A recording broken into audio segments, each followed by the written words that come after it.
in this oscillation process. If I have a spring or a pendulum, and then if there's no damping the phenomenon, then this oscillation will go on forever, right? But if I apply some damping to this pendulum, for example, that there's a friction between my finger and this pendulum, then eventually the oscillation will reduce, and then eventually it's going to stop.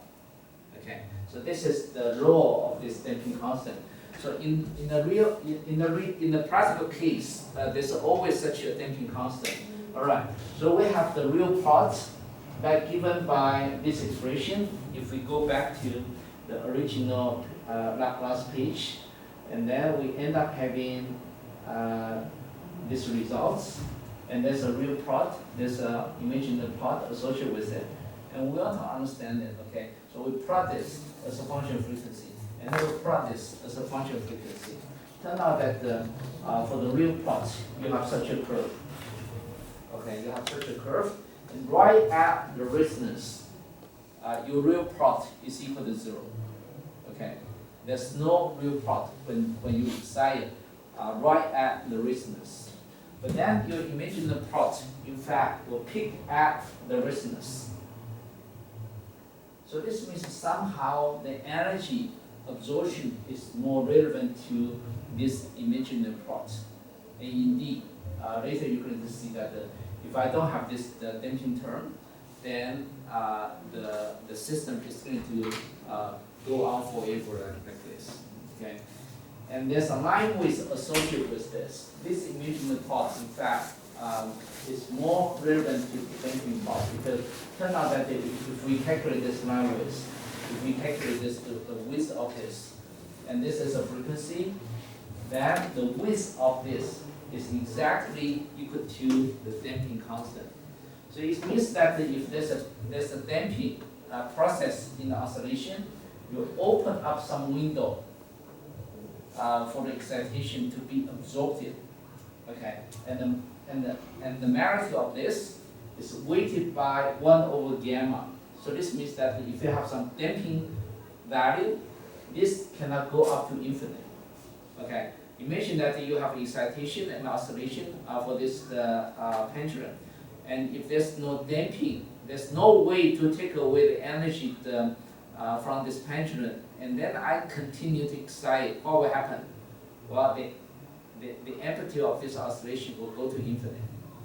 If there's no way you can take out the energy from this oscillation, okay?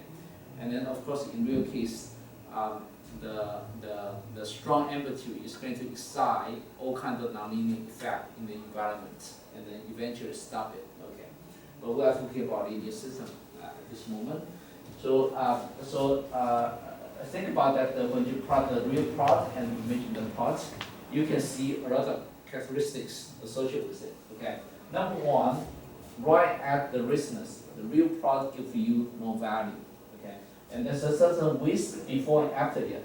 Well, the real plot increase and then decrease, reverse the phase about this resonance point.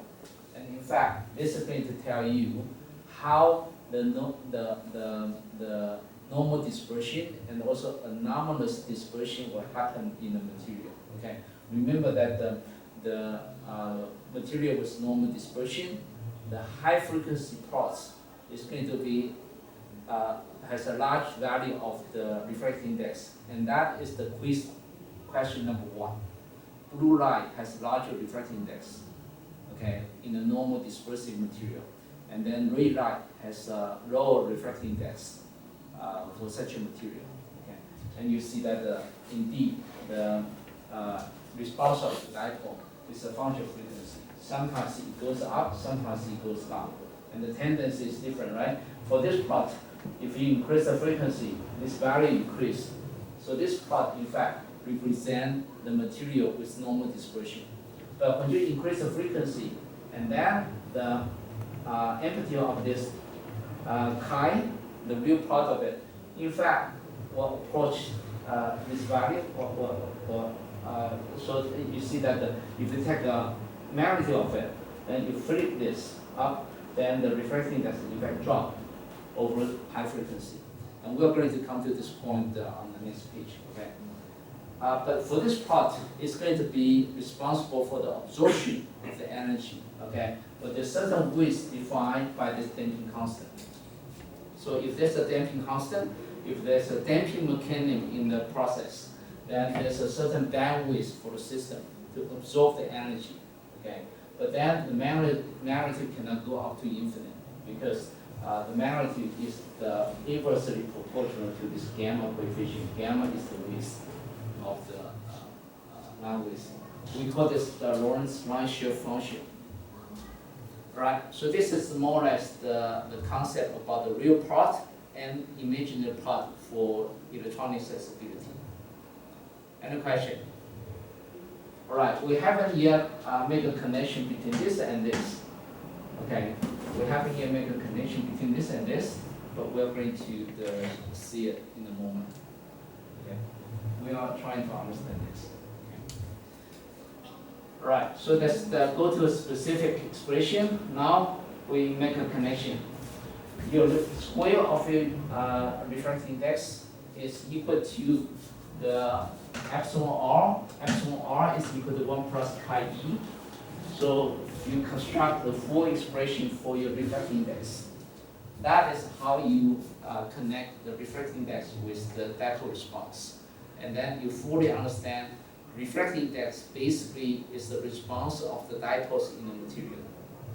All right, so you end up having this. In front of it, you have 1 because of this 1, right?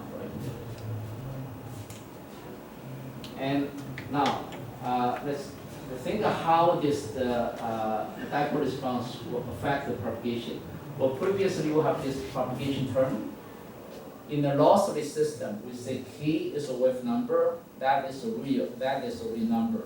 But now, if this n is a complex number, if this refracting index is complex number, yes, it's a complex number. You see this complex number here. Then you have real part and imaginary part for the propagation constant. Then you write the whole thing into this. Okay. Now you k.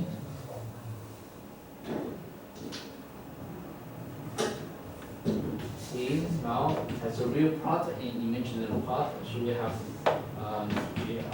cross the data something like this. Okay, you have real part and imaginary part for k. And the real part is responsible for the propagation. The alpha is going to be responsible for the attenuation. We talked about this last week. Okay. All right. I think about one special case. The special case is that for some prisma material, okay, the prisma is the neutral material that has conducting the charges in it.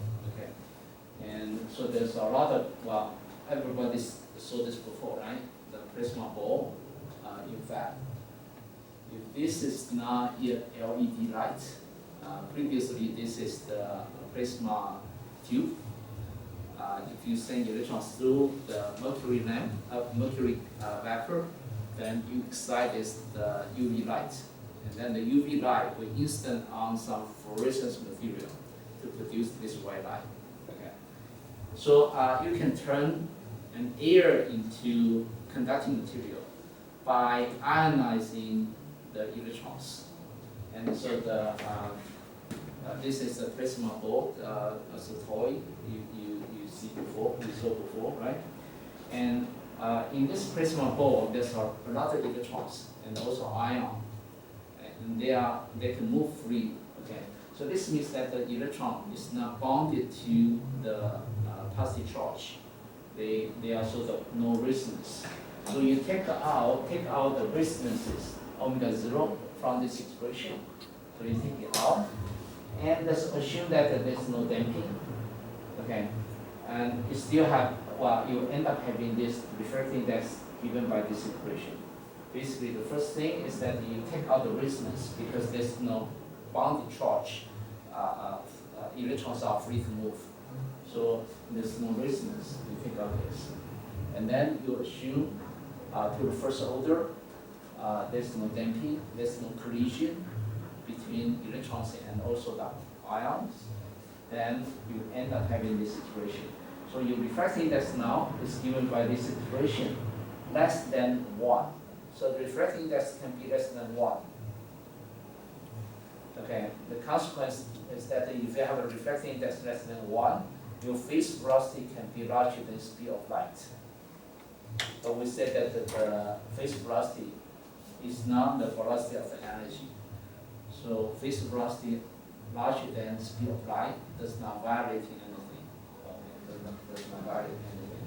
So let's group this into this form. All right, so now we want to use some interesting phenomenon. K is equal to some 2 pi over vacuum wavelength multiplied with the refractive index. Right? And this term, this term is related to some propagation, beta z minus alpha z. We have this. So if this term is real, then we'll be dealing with this. If this term is imaginary, then we'll be dealing with this. So it's up to your choice to propagate the wave or to attenuate wave by choosing this to be real or imaginary. Any question about this? Yes? So if we are dealing with plasma electrons, and because we have no damping and no collision, so I assume that we should have no damping factors, but it seems that we still have damping factors there. There's a damping factor inside, but to simplify it, we'll assume it's very, very small. Okay. Assume that the electron is far away from the ion, and then they don't meet each other. Okay.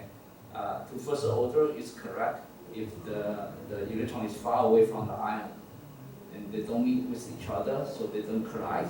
So there's no inelastic damping process. So in general, to first order, you can assume this gamma to be equal to 0 in plasma. Okay.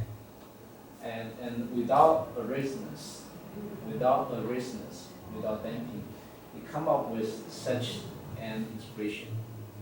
And then we try to understand the physics and then make some application for it. Okay. So we end up having this. But what does it mean? It means that this n can be pure imaginary or real number.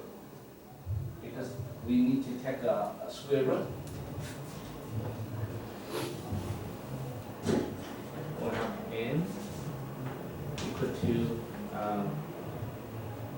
now 1 minus omega p squared, and this omega p is defined to be this quantity. This can be a real number, can be a pure imaginary number, right? Depending on this guy is larger than omega p or this guy is less than omega p. If this guy is larger than omega p, then n is real. If the frequency of your electromagnetic wave is larger than this value, then it's real. And the wave will propagate inside the prism. But if the frequency of your wave is less than this value, then the wave is going to attenuate inside. And who is controlling this frequency? It's you. You are controlling this frequency. Okay. So now as a human being, you can control this frequency, and then you can make the wave to propagate or make the wave to be refracted. So this is the application that you like, because you are the propagation of the wave is under your control. So outside the Earth, if we have Earth like this, outside Earth is prisma environment. You can have an antenna here, sending out a wave that has a frequency. This frequency is less than prisma frequency of this prisma environment. What will happen?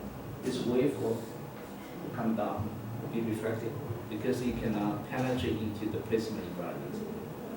This is how you do long distance radio wave communication in the old time. Okay, you can bend the electromagnetic wave to talk to somebody here, even though you cannot go straight. Okay, but if you send a laser, the frequency of the laser is very high, it goes straight through. If this is a laser.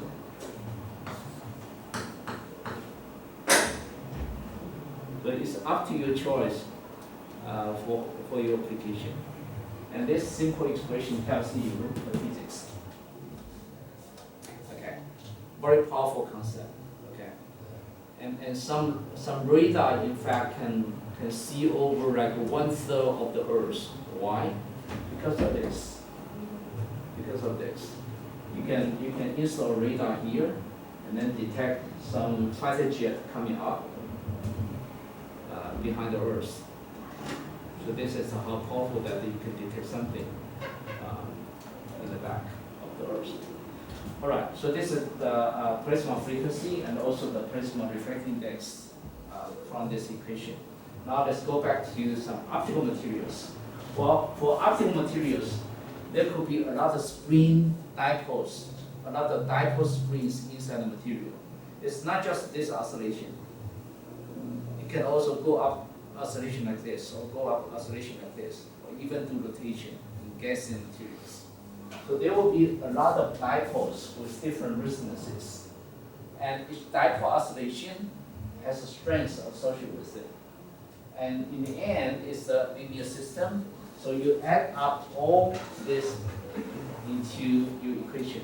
A lot of resonances into your equation. So you have one plus many terms right here. Each dipole has a resonance frequency. Each dipole has a oscillation strength. So you'll be summing over many. You'll be summing over many of those curves. You'll be add them all together. Okay, and this is extended over here, but there's another curve here. So you just add them all together, similar to this. So you end up having a result for the real part and imaginary part like this. Okay, right at some resonance, the value is not going to be 0 anymore, because the tail of the other resonance will give some value. Okay, but the imaginary part is responsible for the absorption of the material. Apparently, if this is real, then N is going to be also real as well. If this is real, this is also real.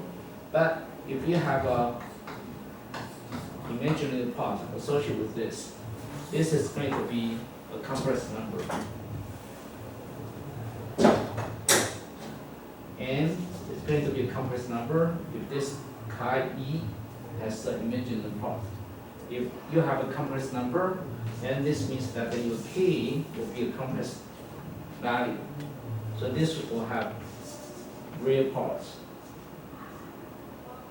and also imaginary parts. And this imaginary part is going to give you this alpha value. Okay. So when you talk about absorption, then you look into the imaginary part of the electronic sensitivity. Okay. And this is the sort of when you finish this writing and then take a square of it, take real parts, then you have the refracting index of the system. Alright, so this is pretty much I want to tell you about dispersion of the material. Alright, is there any question? Well, dispersion is very, very important for all kinds of optical applications, especially the tendency of the increase or decrease of the refractive index. And whenever we want to put information into the optical signal, we deal with a lot the dispersion of the material. Okay. All right. The second part of this I want to tell you is that given the refractive index, then how the light will penetrate reflected from material. Okay. So we're going to move into the second part.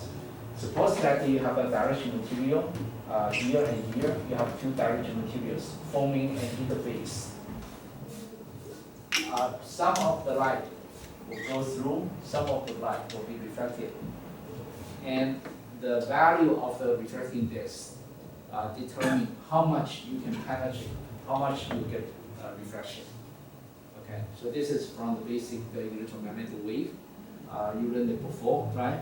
So the refraction coefficient is defined to be the ratio of the electric field reflected over instance. So this is the refraction coefficient given by this, the difference of the refractive index for these two materials. If there's no difference in the refractive index, you have no reflection.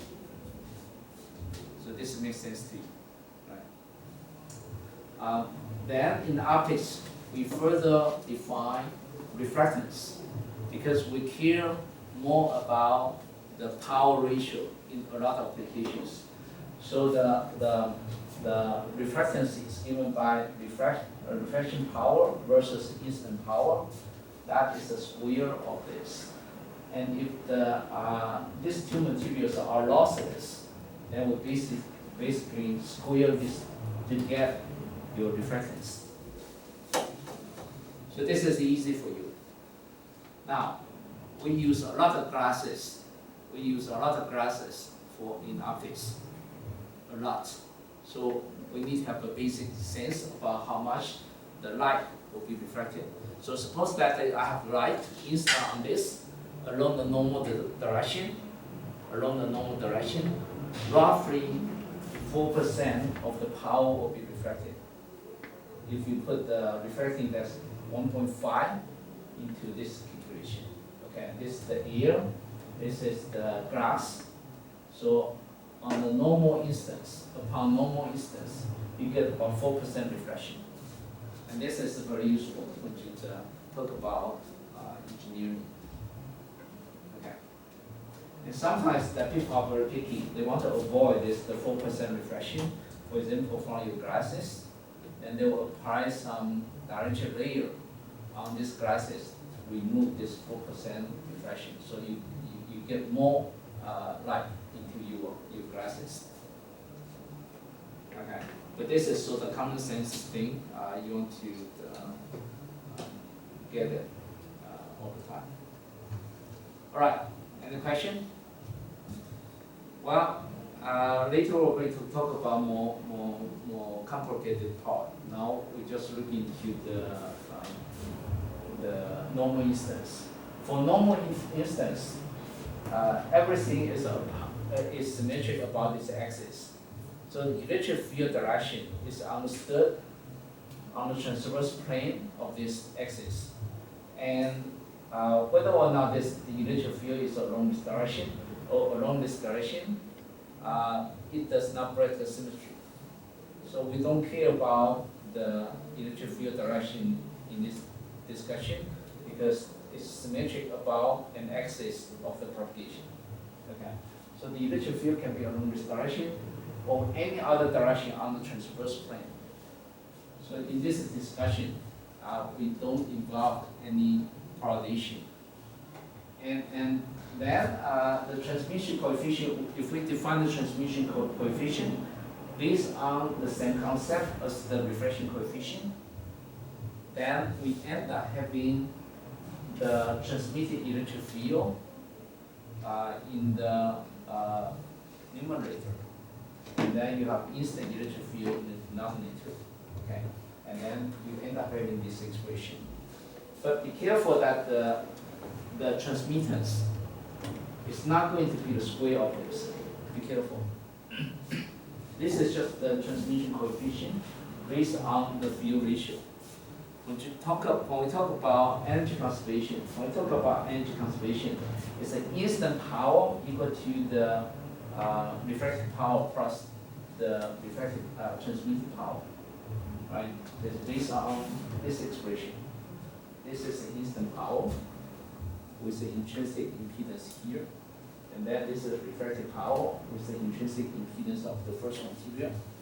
And then this is the transmitted power, but this intrinsic impedance is relevant to the second material. Okay? And there's one thing very useful if you know how to write this. F theta is equal to mu 0 epsilon mu epsilon. This is the definition of the intrinsic wave impedance. But in non-magnetic material, this is going to be a vacuum impermeability. So this is proportional to refractive index 1 over n. Okay. Because you write clearly that this is going to be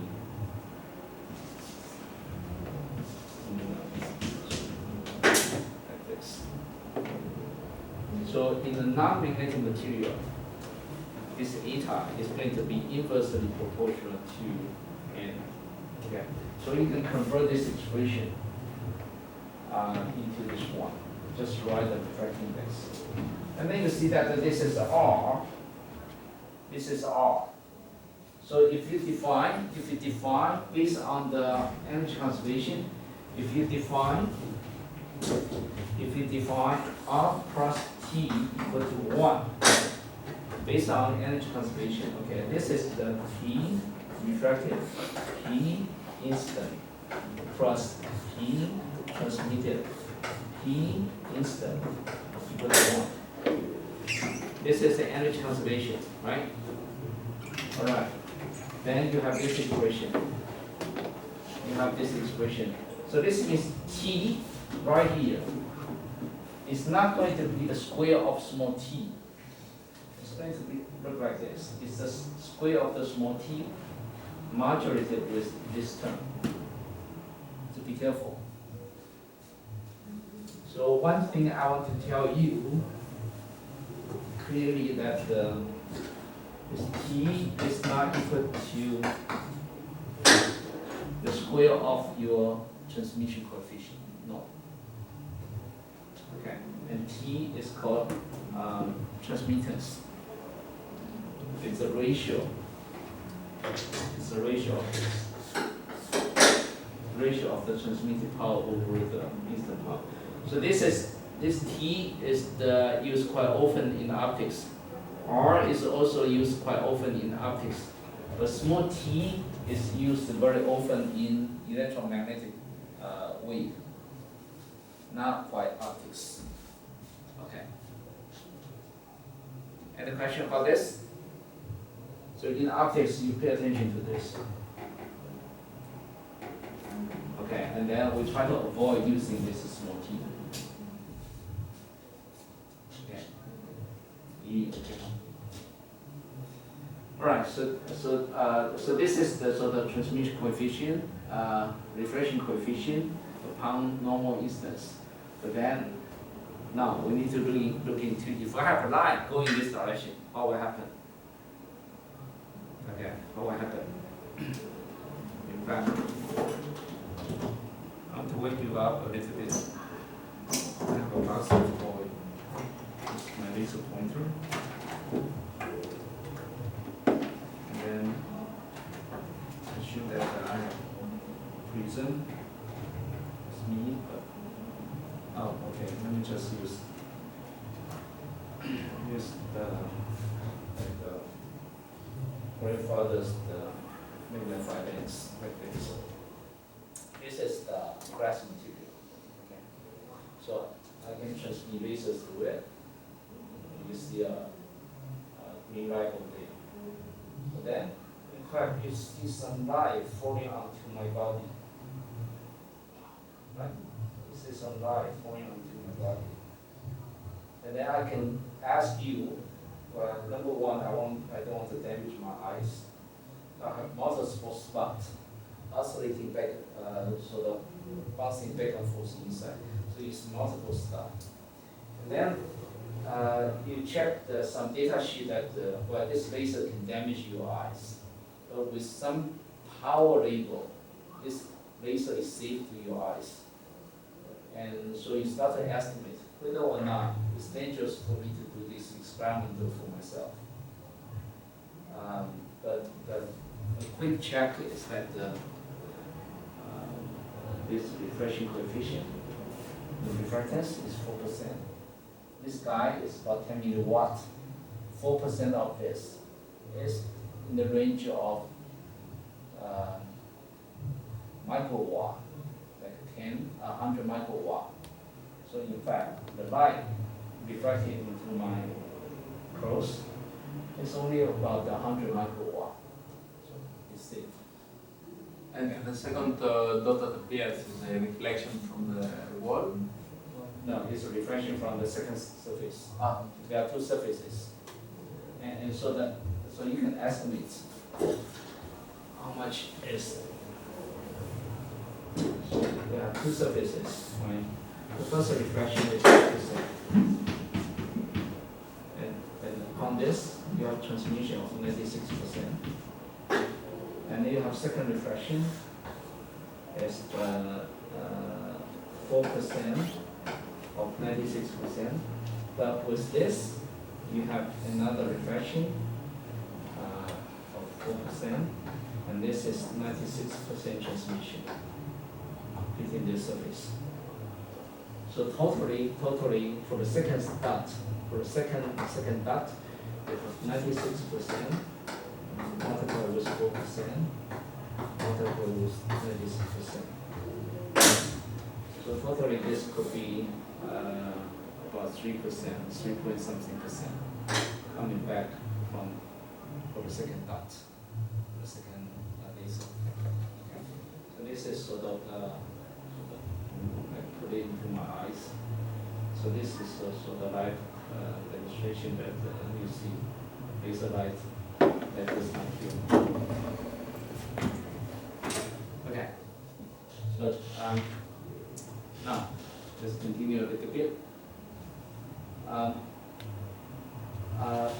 But sometimes if you don't send laser along the normal direction, then we need to understand how much it is reflected, how much is transmitted, and the physics is more interesting. But then the Snell's law is something governing the wavefront continuation at the interface. And I told you that a wave must have a wavefront. Okay. So if you have an interface like this, and you send the light along this direction with an instant angle like this, the wavefront has to be continuous along this direction. What do I mean? It means that the wavelength along this direction has to be the same. This means that if I calculate the for example, if this is the x direction of the in the coordinate system, then along this direction, for this wave and for this wave, the lambda x has to be the same, or the k x has to be the same in the first material, in the second material, right at the interface. Okay. So this is the condition that for the wave meeting at the interface, this has to hold. Okay. So this think about that. Hey, I have a wave going along this direction. There's some reflection. There's some transmission. All right. So let's write the wavefront vector like this. The ray line is in the first. The ray arrows are in the first material, and then you have the second set of ray arrows in the second material. Okay, and we say that this has to be the same because this defines the boundary, and this is the wavefront in the first material, and this is wavefront in the second material. And what is in common is that for this wave and for this wave, this length is the wavelength along this direction, all the same. Let's call it L. Okay, let's call this L. In fact, that is not X. Okay, and then let's do a calculation for this length. This has to be satisfied. In fact, this is the lambda 1x, and this is lambda 2x. They have to be the same.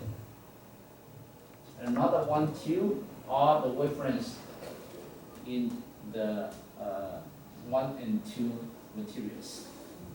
And that is vacuum wavelengths divided by refracting index. Well, at this moment, we don't talk about electromagnetic wave. We talk about any kind of wave, okay? And then you end up having the Snell's law. Wow. So this is universal. When the wave, or even the water wave, meeting at some interface of a material, then you have Snell's law. Okay. And so this is the very basic concept that you use all the time.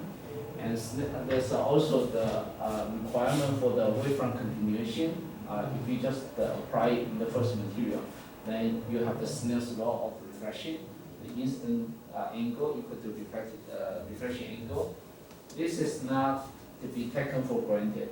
In fact, that is because of the wavefront continuation at the interface.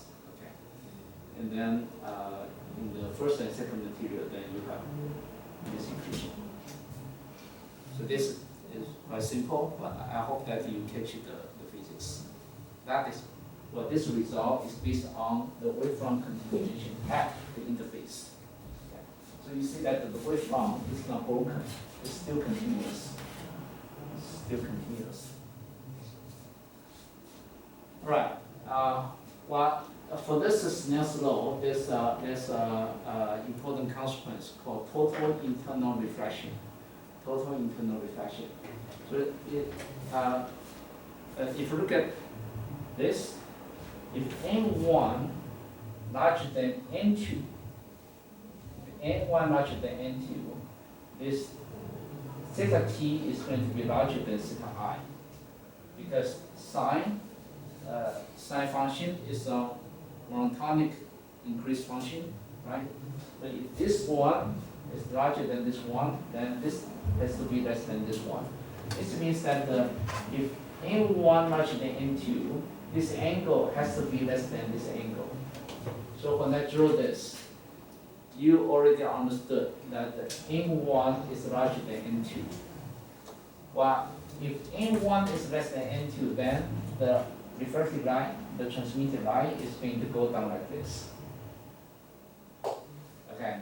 When this angle is larger than this means N1 is larger than N2.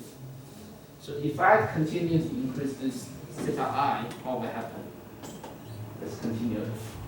Well, this is going to bend upward. At a certain angle, this is going to go upward along this boundary, and nothing can go down. So glass was originally transparent, but if you send a large angle into the glass in the air, then at a certain point, if you reach this critical angle, then the light cannot come down, cannot go out. Okay, and this critical angle is given by this expression by setting the theta t equal to 90 degrees. Okay, if you set this to be 90 degrees, then you reach the critical angle. And you will ask, what happened to the wave? Well, a piece of gas is transparent, like this. It's transparent, right? It's transparent to you, but at a certain point, the light cannot go through. That is quite bizarre. So let's take a look at to see what happened to the wavefront in the second medium. Okay, we can calculate. We can go through the calculation of the propagation constant along this direction. If I want to know if I have light going down or not, I look into the propagation constant. If the propagation constant is imaginary value, then there's no light can come down. That's attenuation. And we just talk about this for the prisma, right? For the frequency of the wave lower than the prisma frequency, the prisma bend the light or reflect the light. And very similar to the prisma the interface, the light is sort of refracted. So I will be expecting the propagation constant in this region to be imaginary, very similar to the prisma reflection. Right? It makes sense. So you start from the wavefront conservation, right here, along the boundary, and then start to calculate the key component of the wave in the second material. And then if you go through the calculation, you find that when the angle, the instant angle, is larger than the critical angle, hey, this k along this direction becomes a pure imaginary number. And the field, the electric field in this region, below this the second material, below this interface, you have exponential attenuation. Just the same as a wave meeting, a low frequency wave meeting a prisma boundary. You have attenuation. We call this Evanescent wave. And I'm sure that you studied this when you took the electromagnetic wave class. Okay. So basically we prove that when this angle is larger than, when the instant angle is larger than the critical angle, then the wave, you're going to have an Evanescent wave inside. Okay, you don't propagate energy anymore into this material, but you still have field that attenuates according to this exponential decay function. All right, so this is total internal reflection. We don't have much time to tell you about the more phenomena, but I will continue on Wednesday. But before you walk away, I want to show you the total internal reflection. Okay, this is the piece of, not quite glass, it's a plastic material. It's easier for me to carry, and then I can drop it, okay, without worrying about it. Okay, but I don't want to drop it. So you have an interface between this the plastic and the air, and you see transmission of that. Right, you see transmission of it. But then if I increase the instant angle, this is the axis, and then if I increase the angle, and then the best to do updates is to turn off everything. Then you see that there's a line, then you see this line, you see there's a line in this acrylic. There's some scattering inside this plastic material. And you see a green line because of this laser. But everybody see a green line? Okay. And then I start to increase my instant angle. You see the refraction of the light. Go in that direction, go in that direction. And at a certain point, now I continue to increase the instant angle. At a certain point, you see that the green light comes down to this table. Yeah, over there. It's not, you have, see, now you have the reflected light going up, and then if I increase the instant angle, and then suddenly you have the total internal reflection, and then you see a green dot on the table. And then if you look into this acrylic material, there's a line going down like this. I don't want to show your eye. Perhaps it is safe to do it. Okay, you can see, you saw it before, right? So you see that there's a line inside this the acrylic material, and then I increase, then you see the transmission of the light going up to the ceiling, and then I increase the instant angle. And then you see the light completely reflected onto the table.